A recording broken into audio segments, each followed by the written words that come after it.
국민들이 그렇게 어리석지 않다니까요. 이익이라는 공동체라는 한 배를 탔기 때문에 차기 권력은 나야. 그런데 이 충돌은 곧 정리될 것이다. 이철규 공관위원이죠. 윤핵관 중에 윤핵관입니다. 느닷없이 비례대표 이거 잘못됐다라고 얘기를 하고 나온 겁니다. 이건 또 무슨 쏘알랍니까? 궁금하지 않습니까? 가만히 들여다보면 이게 싸운 게 반드시 이종섭 황상무 갖고 싸운 게 아니구나. 이 공천 가지고 싸운 거구나. 바로 이제 권력투쟁이 본격적으로 시작된 것이구나. 정치를 조금 깊게 들여다보면 바로 알 수 있습니다. 자, 그러면 이철규 의원이 왜 이걸 문제를 삼고 나섰고 앞으로 이게 어떻게 될 것인지 한번 들여다보겠습니다. 어제 오후에 이철규 의원이 했던 발언 먼저 들어보시죠. 당초 국민의힘에서는 비례대표를 국민의힘 공관위 고심해서 결정한 후에 국민의 미래로 이관하기로 뜻을 모았지만 또 그렇게 말씀하셨지만 지도부에서 약속이 지켜지지 않았습니다. 어떤 분들은 왜 국민의힘 인재영입위원장이 공관위원장이 국민의 미래의 공천에 관여하느냐 월권이 아니냐 말씀하시는데 그렇다면 한동훈 위원장도 장동혁 사무총장도 모두가 다 월권이고 모두가 잘못된 겁니다. 이것은 밀실에서 제가 권한 없이 청탁을 한 것이 아니라 당연히 제가 해야 할 책무 중에 하나입니다. 그 과정에서 비대위원장과 의견이 맞지 않는 것도 있었습니다. 그렇지만 제가 고집을 부려서 갈등이 유발된 적이 없습니다. 김준혁 의원님, 누가 봐도 윤석열 대통령의 최측근, 윤핵관 중에 윤핵관이 한동훈 위원장을 딱 저격을 하고 나온 거 어떻게 봐야 될까요? 뭐 확실하게 미래 권력 한동훈과 현재 권력 윤석열의 대립구도 아니겠습니까? 그런 과정에서 한동훈은 사실 쾌재를 불렀던 거죠. 이번 총선에서 자기가 어느 정도 성과를 내고 미래 권력으로 확실히 나가야 된다. 그런 과정에서 용산에서 이종섭 도주대사 만들고 또 황상무 회칼 테러 이 이야기를 하면서 어떤 국민들의 민심이 완전히 바닥으로 떨어진다라고 느끼면서 역으로다가 그걸 가지고 공격을 하면서 현재 권력에 대해서 너희들이 갖고 있는 힘을 내려놔라. 내 중심으로 가겠다라고 한 것이었는데 근데 그런 과정에서 기쁨을 잃었으니까 아까 영상에서 봤던 오늘 다 끝났습니다. 이런 게 나온 거 아니겠습니까? 그런데 저는 이철규 위원장의 이야기를 들으면서 이 윤석열 대통령 쪽 용산 쪽에 신모 원료가 있는 거다. 저는 한동훈한테 일정 정도를 들어주면서 그래. 자, 네가 이야기하는 대로 이종섭 불러들이고 황상무 날리겠다. 그런데 너는 몰래 놓을 거야. 너는 몰래. 너 내놔. 너 만약 안 내놓으면 너 비대위원장 우리 이번 총선 관심 없어. 우리는 우리가 중요해. 만약에 너한테 이걸 넘겨주게 되면 향후 한동훈 네가 실제로 나나 김건희나 괴롭힐 거야. 라는 이런 게 있기 때문에 아마도 강력하게 나가게 됐고 한동훈이 그런 압력 때문에 이번에 이제 이따가도 이야기하겠지만 비례대표 순번을 일부 조정하는 이런 내용이 되지 않을까. 어떻게 조정될까 봐야겠는데 이기현 후보님. 네. 어제 그런 얘기도 했어요. 자기가 추천한 후보 있었다. 그러면서 이제 주기환, 민영삼 이런 후보들 얘기하고 근데 그게 뭐 잘못됐냐. 호남 배려하고 그런 차원에서 하자고 한 거 아니었냐라고 이야기를 하더군요. 근데 주기환 씨는 광주시장 후보로도 나왔죠. 네. 윤석열 검사 시절에 사무관으로 같이 있었던 인연도 있고 거기도 이제 좀 챙기고 싶었던 마음이 있었고 네. 민영삼 씨는 윤석열 대통령이 상당히 좀 그 유튜브를 즐겨본다 네. 그런 얘기도 들리고 그러던데 이런 사람들 꽂아줘 그랬는데 안 받았던 모양이죠. 네. 국민의힘 내부의 비례공천 상황을 외부에서 좀 알기 어렵습니다. 되게 알기는 어렵지만 보여주는 면면을 보면 좀 판단할 수 있는데 주기환 후보 아시다시피 윤석열 대통령과 같이 근무를 했어요. 나이도 같습니다. 나이가 같습니까? 나이가 같습니다. 추측해 보건데 아마 둘이 술 친구였을 가능성이 대단히 높다고 봐야 될 것 같습니다. 민영삼 TV에 유튜버는 아시다시피 민주당에서 활동했던 적도 있고 시의원도 하셨던 분인데 호남 출신이시고 굉장히 괄괄하시죠. 이분이 굉장히 화려한 입담으로 민주당에 아픔을 많이 줬던 분인데 이분 TV를 굉장히 지금 대통령께서 즐겨봤다는 거 아니겠어요? 대통령 입장에서 이 두 사람 정도는 내가 호남 사람들 꼭 챙기고 싶다. 인유한 제외하고도. 이렇게 생각했을 텐데 이분들이 배제되고 하위순번으로 가는 것에 대해서 참기 어려웠을 것 같습니다. 그것이 이철규 공관위원장의 공관위원회 발언으로 이렇게 나타난 것이라고 저는 생각하고요. 결국 권력은 두 개로 나눌 수 없습니다. 비례는 그 표상이거든요. 누가 들어가느냐는 정말 이 당의 그 당의 권력 구조를 정확하게 반영하는 문제입니다. 정확하게 드러났다 이렇게 볼 수 있습니다. 그렇죠.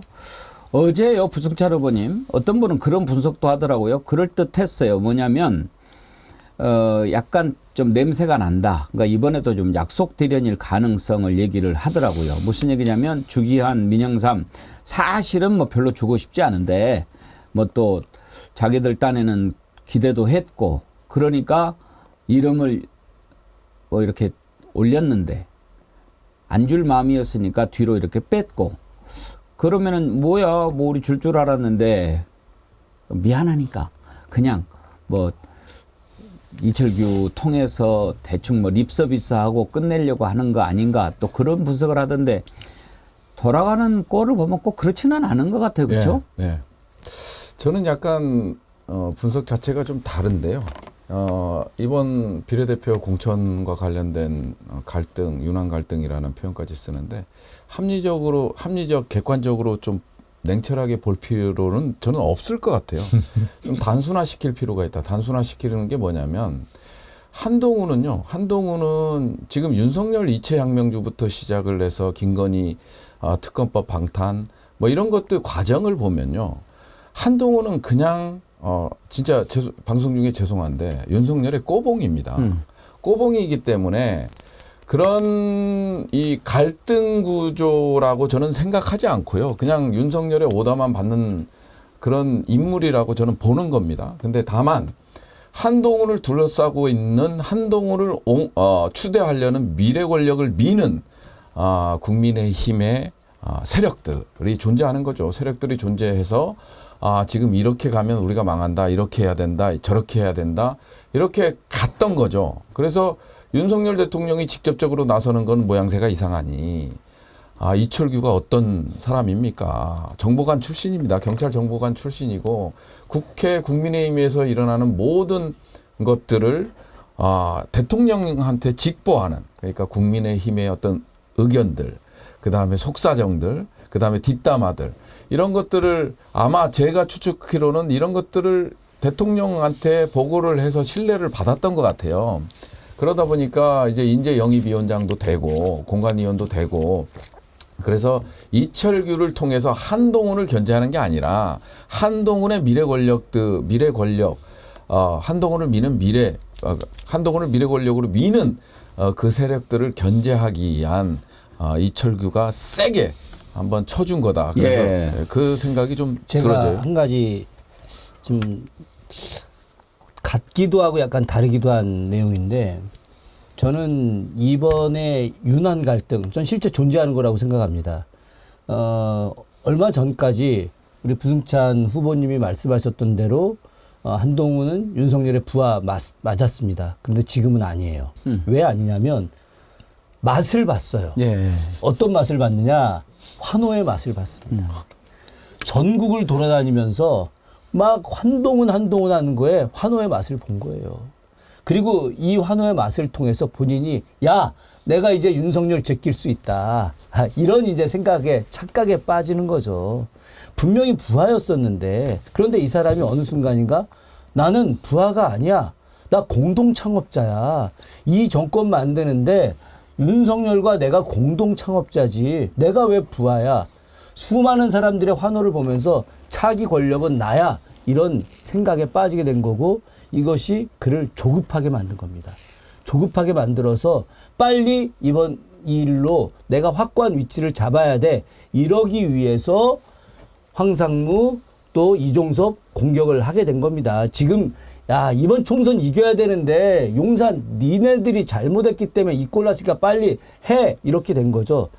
처음에는 용산도 당혹스러웠죠. 저 부하였던 한동훈이 저게 건방져 머리를 치켜들고 저거 이런데 지금 전체 여론들이 조선일보가 지금 한동훈 편을 들고 있지 않습니까? 이거 좀 약간 좀 피해 가야 되겠다. 그런데 저거 우리가 가만두지 않을 거야. 저는 오늘 이후에 지금 비례대표 순번 조정 이건 아무것도 아니라고 생각합니다. 저는 너 한동훈 네가 요구하는 대로 다 해줬어. 그런데 우리가 이제 요구하는 거 너 해야 돼. 그러면서 강력하게 오후 내일까지 한동훈 제거 작전에 들어간다. 이 용사는 말이죠. 이번 총선 관심도 없습니다. 이제 적은 민주당이 아니라 한동훈입니다. 아니 방금 그 말씀하시는데 제가 공감이 가는 게 그럴 것 같아요. 왜냐하면 가장 가까운 사람 아닙니까? 가장 가까운 사람은 잘 알아요. 그러니까 한동훈은 윤석열을 누구보다도 잘 알 거예요. 그 가장 가까운 사람한테 존경을 받지 못한다면 자기 자신을 돌아봐야 돼요. 왜냐하면 가까운 모습을 다 보여줬으니까. 그랬는데도 존경받는 사람이 진짜 존경받는 사람이죠. 그래서 저는 자식이 아버지를 존경한다라고 하면 그 아버지를 저는 정말 존경할 만한 사람이라고 생각하는데 보세요. 한동훈 보기에 윤석열 어떤 부분을 존경할 만하겠습니까? 한동훈 생각하기에 네가 어떻게 대통령 됐는데 이런 생각할 거 아니에요? 그러면 내가 해도 너보다 나을 거야. 이런 생각할 수도 있을 것 같고. 그러니까 지금 환호에 도취돼서 뭐 그런 마음을 먹은 것 같다라고 말씀하셨는데 그런 것도 있겠지만 윤석열을 너무나 잘 알기 때문에 나 너 인정 못해. 네가 검사하면서 한 거 내가 다 알거든. 그리고 뭐 이렇게 저렇게 봐도 내가 너보다 못할 건 없을 것 같은데 이런 생각은 혹시 없었을까? 이견 후보님 저는 그런 생각이 듭니다. 네. 좀 말의 유의 같은데 각자 도생하고 있는 공동 운명체다. 두 사람 관계를 예. 그렇게 좀 정의할 수 있을 것 같습니다. 총선의 결과는 그 두 사람의 운명을 결정적으로 같이 묶어서 던질 겁니다. 한동훈 위원장이 그 김건희 여사와 나눴다는 카톡 그리고 그것에 대한 비밀을 공개하지 않는 것. 한동훈 위원장은 누구보다도 더 윤석열 대통령을 정확하게 알고 있는 사람이라고 저는 생각합니다. 그래서 본인이 윤석열 대통령을 극복하고 싶어하는 지금의 그 맛, 대중들의 환호도 갖고 있고 또 본인이 극복할 수 없는 윤석열의 부승찬 후보가 얘기했던 꼬봉, 예, 두 가지 입장이 마음속에 충돌하고 있는 상황이다. 그런데 이 충돌은 곧 정리될 것이다. 총선 결과로 저는 이렇게 생각합니다. 결국 이번 갈등, 이번 충돌의 핵심은 공천이었다 이렇게 봐야 됐죠. 그러니까 윤석열 대통령 생각에는 이번 총선은 내 얼굴로 치러야겠다라고 했다가 이제 그게 안 되니까 그래도 내 뜻대로는 치러야지. 비례도 내가 주고 싶은 놈 딱딱 주고 그랬는데 그게 안 된단 말이에요. 그래서 이철규 심어놨는데 이철규 통해서 지금 마지막으로 다시 한번 밀어붙이는데 이철규 공관위원이 내가 올 건이면 한동훈도 올 건이다. 장동혁도 올 건이다. 이렇게 지금 반발하더라고요. 들어보시죠. 당초 국민의힘에서는 비례대표를 국민의힘 공관위 고심해서 결정한 후에 국민의 미래로 이관하기로 뜻을 모았지만 또 그렇게 말씀하셨지만 지도부에서 약속이 지켜지지 않았습니다. 어떤 분들은 왜 국민의힘 인재영입위원장이 공관위원장이 국민의 미래의 공천에 관여하느냐 월권이 아니냐 말씀하시는데 그렇다면 한동훈 위원장도 장동혁 사무총장도 모두가 다 월권이고 모두가 잘못된 겁니다. 이것은 밀실에서 제가 권한 없이 청탁을 한 것이 아니라 당연히 제가 해야 할 책무 중에 하나입니다. 그 과정에서 비대위원장과 의견이 맞지 않는 것도 있었습니다. 그렇지만 제가 고집을 부려서 갈등이 유발된 적이 없습니다. 자, 그러면서 이제 윤재욱 원내대표한테 한번 얘기를 해보겠다라고 말을 하더군요. 그 말도 들어보시죠. 저는 그때까지 오후 2시 반에 발표를 하는지 최종적으로 정리된지 알지 못했습니다. 비대위원장과 사무총장, 유일중 공관위원장에게 전화를 돌렸습니다. 하나같이 한 분도 전화를 받지 않았습니다. 부득이 윤재욱 원내대표, 우리 당의 당 서열 2위인 두 번째인 윤재욱 원내대표께 전화를 드려서 잘못된 비례 공천을 바로 잡아주기를 건의해달라고 요청을 했습니다. 근데 그 과정에 이렇게 협의 없이 습관적으로 밀실에서 이루어지면은 이걸 어떻게 함께 하겠느냐? 함께 할 수 없다는 뜻을 전달한 것도 맞습니다. 자, 이제 좀 그림이 그려지지 않습니까, 여러분? 보십시오. 이철규, 여러분 그 과정을 쭉 보시면 물러났어도 진작에 물러났어야 할 사람입니다. 왜냐하면 강서구청장 보궐선거 참패했을 때 사무총장이었거든요. 그때 당시에 그 보궐선거 참패 책임을 지고 다 물러났는데 혼자만 인재영입위원장을 맡았어요. 그건 왜? 여기는 그래도 갖고 있어야 윤석열 대통령이 당에 자기 뜻을 전달할 수 있겠다. 이런 생각한 거죠. 그랬다가 공천관리위원까지 심어놨어요. 그러면 공천관리위원장 있어도 다른 위원들이 있어도 사람들이 다 이철규만 쳐다보게 되죠. 여기가 윤심이니까.